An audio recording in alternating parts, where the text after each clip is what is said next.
കഴിഞ്ഞ കുറച്ച് നാളുകളായിട്ട് ഭാരതീയനായ ഒരാളും ഉറങ്ങുന്നുണ്ടായിരുന്നില്ല. രാത്രികളിൽ പോലും TV റൂമുകളിലും അതുപോലെ തന്നെ യൂട്യൂബുകളിലും രാവിലെ എണീറ്റാൽ നേരെ യൂട്യൂബിലേക്കും വളരെ പേടിയോടും വളരെ ടെൻഷനോടും കൂടി ഫോൺ എടുത്ത് നോക്കുന്ന ഒരു സമയമാണ് നമുക്ക് കടന്നുപോയിക്കൊണ്ടിരുന്നത്. കാരണം നമുക്ക് ഇവിടെ നിന്നുകൊണ്ട് നമുക്ക് ഈ സമയത്ത് ചെയ്യാൻ പറ്റുന്നത് അവിടെ എന്താ നടക്കുന്നതെന്ന് നോക്കുക മാത്രമാണ്.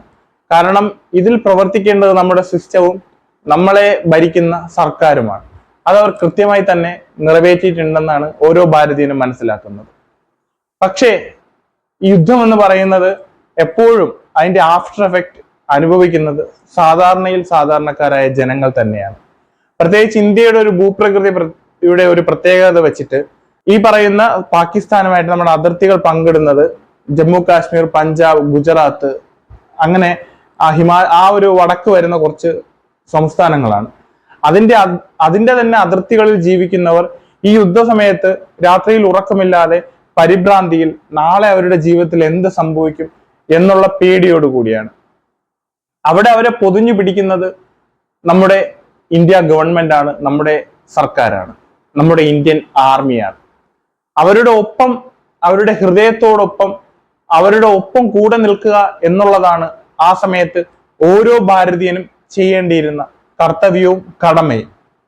പക്ഷേ ഈ യുദ്ധത്തിലേക്ക് പോവാതെ ഈ വിഷയം എങ്ങനെ ഒന്ന് അവസാനിക്കും എന്ന് തന്നെയായിരിക്കും രാജ്യത്തെ സ്നേഹിക്കുന്ന അല്ലെങ്കിൽ സമാധാനം ആഗ്രഹിക്കുന്ന ഓരോ മനുഷ്യനും ആഗ്രഹിച്ചിട്ടുണ്ടായിരുന്നത്. പക്ഷെ അത് ആഗ്രഹിച്ചപ്പോഴും നമ്മൾ എല്ലാവരും ഒരു കാര്യം കൂടി ആഗ്രഹിച്ചിരുന്നു. ഈ പഹൽഗ്രാമിലെ ആ പൈൻമരങ്ങളുടെ ഇടയിൽ ഒളിച്ചിരുന്ന് ഒന്നും അറിയാത്ത പാവം 26 പേരെ കൊന്നൊടുക്കിയ ആ ഭീകരന്മാർക്കെതിരെ തീർച്ചയായിട്ടും മറുപടി കൊടുക്കണമെന്ന്, അവരെ കൺട്രോൾ ചെയ്യുന്ന ആ സിസ്റ്റത്തിനെതിരെ നമ്മുടെ നാട് ഒരുമിച്ച് നിന്ന് മറുപടി പറയണമെന്ന്. അതെന്തുകൊണ്ടും നമ്മുടെ സർക്കാർ വളരെ ഭംഗിയാം വിധം നടത്തിയിട്ടുണ്ട്. കാരണം പാകിസ്ഥാൻ അന്നം കൊടുക്കുന്ന, പാകിസ്ഥാൻ വിത്തിട്ട് കൊടുക്കുന്ന അവിടുത്തെ ഭീകര കേന്ദ്രങ്ങളെ തന്നെ ലക്ഷ്യമിട്ട് അവിടുത്തെ ഒരു സിവിലിയന് പോലും ആളപായം ഉണ്ടാക്കാതെ, സിവിലിയന്റെ ഇടങ്ങളിൽ ഒരു തരത്തിലുള്ള പ്രശ്നങ്ങളും സംഭവിക്കാതെ ഭീകര കേന്ദ്രങ്ങളെ മാത്രം ടാർഗറ്റ് ചെയ്തുകൊണ്ട് ഇന്ത്യ അത് വളരെ കൃത്യമാം വിധം നടത്തുകയുണ്ടായി. പക്ഷെ ആ സമയത്തും പാകിസ്ഥാനിലെ ഫേക്ക് മീഡിയകൾ, ഫേക്ക് വാർത്തകൾ പുറത്തുവിട്ടപ്പോഴും അവർ അതിനെ വേറെ രീതിയിൽ എന്താ പറയുക, രാജ്യത്തിനെ കുറിച്ച്, നമ്മുടെ ഇന്ത്യയെ കുറിച്ച് മറ്റ് രാജ്യങ്ങളുടെ ഇടയിൽ ഒരു ദുഷ്പേരുണ്ടാക്കുന്നതിന് വേണ്ടിയിട്ടുള്ള പല വാർത്തകളും പടച്ചു വിട്ടപ്പോഴും അത് മലയാളികൾ ഒന്നടങ്കം അല്ലെങ്കിൽ ഭാരതീയർ ഒന്നടങ്കം അതിനെ ഏറ്റെടുക്കാതെ തിരസ്കരിച്ചു. പക്ഷേ ഈ പക്ഷയ്ക്കകത്ത് മറ്റൊരു വിഭാഗം ആളുകളെ കുറിച്ചാണ് എനിക്ക് പറയാനുള്ളത്. യുദ്ധം അവസാനിപ്പിച്ചതായി രണ്ട് രാജ്യങ്ങളും വെടിനിർത്തൽ, യുദ്ധം എന്ന് പറയുന്ന ഒരു ഇതിലേക്ക് നമ്മുടെ ഈ ഒരു സിറ്റുവേഷൻ പോയിട്ടുണ്ടായിരുന്നില്ല. പക്ഷെ വെടിനിർത്തൽ കരാറിൽ രണ്ട് രാജ്യങ്ങളും വന്നു നിൽക്കുന്നുണ്ട്. ഇപ്പോൾ നമ്മുടെ അതിർത്തികൾ ശാന്തമാണ്, സമാധാനമാണ്. പക്ഷെ പാകിസ്ഥാൻ എന്ന് പറയുന്ന ചെറ്റകളെ ഒരിക്കലും നമ്പാൻ കൊള്ളില്ല എന്ന് അവർ തന്നെ കഴിഞ്ഞ കുറച്ച് രാത്രികളിൽ തെളിയിച്ചു തന്നതുമാണ്. പക്ഷേ ഞാൻ കുറച്ചു മുമ്പ് പറഞ്ഞ പക്ഷയിലേക്ക് നമുക്ക് വരാം. ഈ സമയത്തും നമ്മുടെ നാടിനെ തള്ളിപ്പറഞ്ഞ, നമ്മുടെ നാടിനെതിരെ സംസാരിച്ച ഒത്തിരി ആളുകൾ ഈ നാട്ടിൽ ഇപ്പോഴും ഉണ്ട്. അവരെ തിരിച്ചറിയാനും കൂടി നമുക്ക് ഈ ഒരു വിഷയം സാധിച്ചു എന്നുള്ളത് തന്നെയാണ് എനിക്ക് ഈ സമയത്ത് പറയാനുള്ളത്. കാരണം അവർ മുന്നിൽ വെച്ചത്, അവർ പറഞ്ഞത്, നമ്മുടെ ഇന്ത്യൻ ആർമി തിരിച്ചു കൊടുത്ത ആ ഒരു മറുപടി, നമ്മുടെ 26 പാവപ്പെട്ട മനുഷ്യരുടെ ജീവന് ഇന്ത്യൻ ആർമി തിരിച്ചു കൊടുത്ത മറുപടിയെ നാണക്കേട് തോന്നുന്നു, ഷെയിമായിട്ട് തോന്നുന്നു. അല്ലെങ്കിൽ എന്തിനാണ് ഇപ്പൊ അവിടുത്തെ പാവപ്പെട്ടവർ, അതായത് അവിടുത്തെ പാകിസ്ഥാനിലുള്ള ഫേക്ക് പടച്ചു വിടുന്നവർ പറഞ്ഞ വാർത്തകൾ, അതിൽ ഒരു സിനിമാ നടി വന്ന് പറയുന്നു എനിക്ക് പാകിസ്ഥാനിൽ സുഹൃത്തുക്കൾ ഉണ്ട് എന്ന്. നിനക്ക് പാകിസ്ഥാനിൽ സുഹൃത്തുക്കൾ ഉണ്ടെങ്കിൽ നിന്റെ പേഴ്സണൽ കാര്യമാണത്. അതായത് ഒരു സാധാരണ വ്യക്തി വന്ന് മീഡിയയുടെ മുന്നിൽ വന്നു നിന്ന് പറയുന്നതും ലേശം സെലിബ്രിറ്റീസ് ആയിട്ടുള്ള അല്ലെങ്കിൽ ലേശം പബ്ലിക് ഫിഗർ ആയിട്ടുള്ള ഒരാൾ വന്ന് ഒരു മീഡിയയുടെ മുന്നിൽ വന്ന് പറയുന്ന സ്റ്റേറ്റ്മെന്റിനും രണ്ട് തരത്തിലുള്ള മൈലേജുകളാണ് കിട്ടുന്നത്.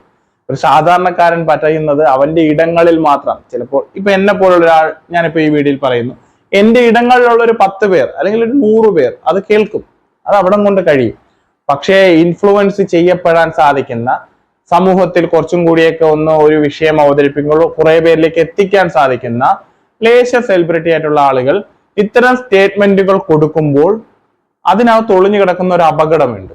അവിടെ നിന്ന് ഈ പറയുന്ന സുഹൃത്തുക്കൾ നൽകുന്ന ഫേക്ക് വാർത്തകൾ ഇവിടെ വന്നിട്ട് അവിടെ 10 പേരെ കൊല്ലുന്നു, ഇവിടെ 10 പേരെ കൊല്ലുന്നു. എന്ത് ലാഘവത്തോടു കൂടിയാണ് ആ സ്റ്റേറ്റ്മെന്റ് പറഞ്ഞത്? ജീവനാണ് സുഹൃത്തെ അത്. മരണപ്പെട്ട ഇവിടത്തെ 26 പേർ എന്തിനാണ് മരിച്ചതെന്ന് പോലും അവർക്കറിയില്ല.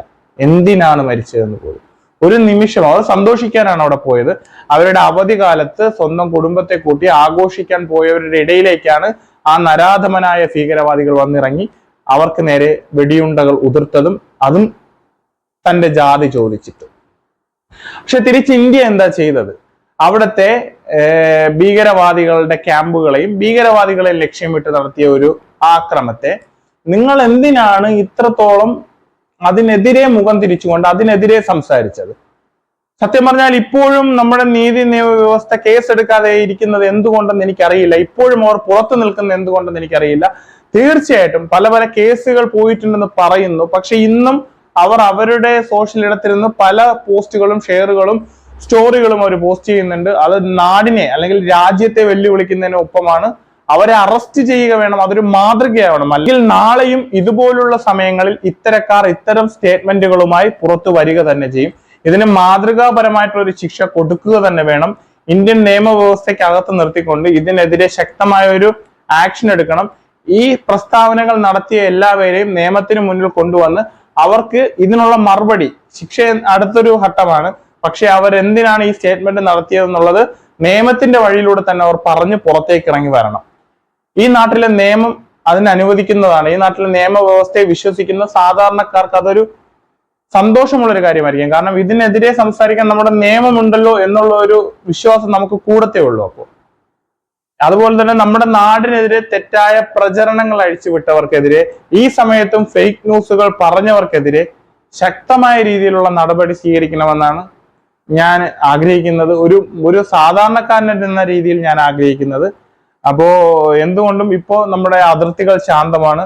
പക്ഷേ ഈ പാകിസ്ഥാന്റെ ഷെല്ലാക്രമണത്തിലും അതുപോലെ തന്നെ നമ്മുടെ അതിർത്തിയിൽ കാവൽ നിന്ന നമ്മുടെ കുറച്ച് ജവാന്മാരും ഒരുപാട് ഉദ്യോഗസ്ഥരും അവർക്കും മരണം സംഭവിച്ചിട്ടുണ്ട്. അവർക്ക് എല്ലാവർക്കും വേണ്ടിയിട്ട് നമുക്ക് ഈ സമയത്ത് നമ്മുടെ നാടിന് വേണ്ടിയിട്ടാണ്, അല്ലെങ്കിൽ നമ്മുടെ സുരക്ഷയ്ക്ക് വേണ്ടിയിട്ടാണ് അവർ അവരുടെ ജീവൻ നൽകിയിട്ടുള്ളത്. അവർ ധീരരാണ്, അവർ വീരരാണ്. അവരുടെ മുന്നിൽ പ്രണാമം മാത്രമല്ല, അവരുടെ കാലുകളിൽ തൊട്ട് വന്ദിക്കുന്നു. അവർക്ക് വേണ്ടി, അവരുടെ കുടുംബത്തിനൊപ്പം, അവരുടെ വേദനയിൽ ഒപ്പം നിൽക്കുന്നു. നമ്മുടെ നാടിന് വേണ്ടി ജീവൻ കൊടുത്ത് അവർക്ക് വേണ്ടി പ്രാർത്ഥിക്കുന്നു. Indian army 1000 salute. നമ്മുടെ സുരക്ഷിതത്തോടെ പൊതിഞ്ഞു പിടിക്കുന്നതിന്, നമ്മളെ സംരക്ഷിക്കുന്നതിന്, നമ്മുടെ ജീവന് വേണ്ടി നിങ്ങൾ കാവൽ നിൽക്കുന്നതിന് വാക്കുകളില്ല. വാക്കുകൾക്കപ്പുറമാണ് നിങ്ങളുടെ പ്രവൃത്തി. വാക്കുകളുടെ മേലെയാണ് ഇന്ത്യൻ ആർമി.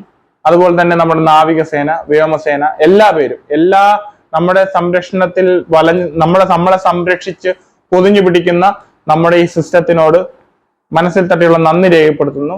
ഇപ്പോൾ നടന്നുകൊണ്ടിരിക്കുന്ന പാകിസ്ഥാനുമായിട്ടുള്ള പ്രശ്നങ്ങൾ ഇവിടെ അവസാനിക്കുന്നു എന്ന് നമ്മൾ വിശ്വസിക്കുന്നു. അപ്പൊ ഇനിയും ഇവരെ വിശ്വസിക്കാൻ പറ്റില്ല. കാരണം ഞാൻ പറഞ്ഞതുപോലെ ഇവർ മനുഷ്യ സ്നേഹികളല്ല, ഇവർ കാട്ടാളന്മാരാണ്, ചെറ്റകളാണ്, തെമ്മാടികളാണ്. ആ ഒരു രാജ്യത്തിനകത്തും ചിലപ്പോൾ നല്ല ആളുകൾ ഉണ്ടാവുമായിരിക്കും, നമുക്കറിയില്ല. കാരണം നമുക്ക് അവിടെ നിന്നും കിട്ടുന്ന റിസൾട്ട് എന്ന് പറയുന്നത്, ഭാരതീയന് കിട്ടുന്ന റിസൾട്ട് എന്ന് പറയുന്നത് വളരെ മോശമായിട്ടുള്ള ഒരു അനുഭവമാണ്. ചിലപ്പോൾ വിദേശ രാജ്യങ്ങളിൽ പണിയെടുക്കുന്നവർക്ക് ഈ പറയുന്ന പാകിസ്ഥാനിലുള്ള സുഹൃത്തുക്കൾ ഉണ്ടാവും. അവർ ചിലപ്പോൾ അവരോട് നല്ല രീതിയിലായിരിക്കും പെരുമാറുന്നത്, നല്ല സൗഹൃദങ്ങളുള്ളവരുണ്ടാവും. പക്ഷേ ഇവിടെ നമ്മുടെ അതിർത്തികളിലും നമ്മളുടെ ഇടങ്ങളിലേക്കും ഈ ഭീകരവാദികളെ കൊണ്ടുവരുന്നത് പാകിസ്ഥാനിലുള്ള ഒരു സിസ്റ്റമാണ്. അവർ വർക്ക് ചെയ്യുന്ന അല്ലെങ്കിൽ അവിടുത്തെ ഭരണകൂടം തിരുത്തപ്പെടണം, അല്ലെങ്കിൽ അവിടുത്തെ രീതികൾ തിരുത്തപ്പെടണം. അതിന് സംസാരിക്കേണ്ടത് അവിടുത്തെ സാധാരണക്കാരാണ്. നിങ്ങൾ അവിടെ ശബ്ദമുയർത്തിയാൽ മാത്രമേ അവരെ തിരുത്താൻ സാധിക്കത്തുള്ളൂ. കാരണം നമ്മളുടെ ഇടങ്ങളിൽ നമ്മൾ സന്തോഷരാണ്, നമ്മൾ സുരക്ഷിതരാണ്, നമുക്ക് അവരോട് ഹാപ്പിയാണ്. പക്ഷെ നിങ്ങൾ നമ്മുടെ ഇടങ്ങളിലേക്ക് കടന്നു വന്ന് നമ്മുടെ പ്രശ്നങ്ങൾ കൂട്ടരുത്. ഇനിയൊരു വിഷയവുമായിട്ട് നിങ്ങളുടെ മുന്നിൽ വരുന്നത് വരെ നിങ്ങൾക്ക് എല്ലാവർക്കും നല്ലൊരു ദിവസം ഞാൻ ആശംസിക്കുന്നു.